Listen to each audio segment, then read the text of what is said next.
நான் ஒரு தொழிற்சங்க ஊழியர், உண்மைதான். இங்கே நான் என்ன பேசிவிட முடியும்? இந்த சொன்ன பற்றியெல்லாம் பார்க்கும் பொழுது நாங்கள் நடத்திய போராட்டங்கள் குறைவுதான் என்ற அளவுக்கு நான் சுருங்கி போனேன். ஆனாலும் கூட மிகப்பெரிய போராட்டத்திற்கான தயாரிப்பில் நீங்கள் இருக்கிற போது குறைந்தபட்சம் வாழ்த்து கூறுவதற்காவது எனக்கு ஒரு வாய்ப்பு கிடைத்தது என்ற மகிழ்ச்சியில் உங்களோடு சில உரைகளை, சில வாக்கியங்களை நான் சொல்ல விரும்புகிறேன்.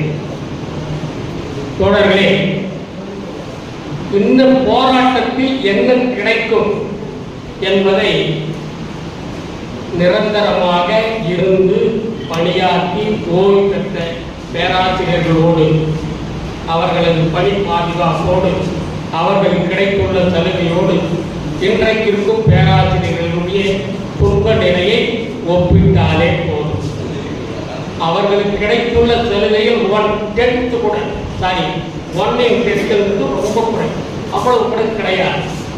ஒரு உயர்நிலைப் பள்ளி ஆசிரியர், ஒரு ஆரம்ப பள்ளி ஆசிரியர், நிரந்தர ஆசிரியர் கிடைக்கின்ற சம்பள சலுகைகள், சர்வீஸ் கண்டிஷன் போன்றவற்றில் படித்து பட்டம் பெற்று மேல் படித்து உயர்கல்விக்கு மேலே PhD, அதில் போஸ்ட் டாக்டரேட் இதெல்லாம் ஆகியவர்களுக்கு 20,000 25,000 என்பது அந்த சான்றோனை கேட்கக்கூடிய விஷயமாக இந்த அரசாங்கம் பார்க்கிறது. அதை போராடினால்தான் அந்த நிலைமையை மாற்ற முடியும் என்ற ஒரு முடிவுக்கு நீங்கள் வந்திருக்கிறீர்கள். எனது அன்பான பாராட்டு.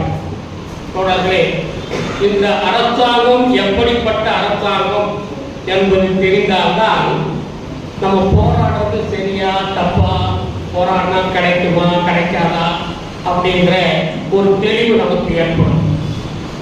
1950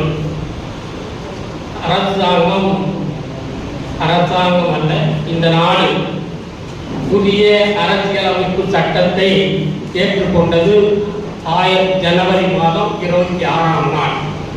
பிப்ரவரி மாதம் 11ஆம் தேதி, 15 நாள் கழித்து, பெரும் 15 நாள் 2 வாரங்கள் கழித்து சேலம் சிறையிலே ஒரு போராட்டம் வெடிக்கிறது.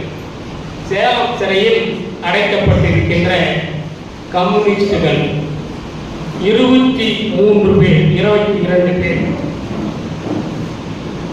பேர் மசாக்க பச்சை, அந்த வார்த்தை தவறு.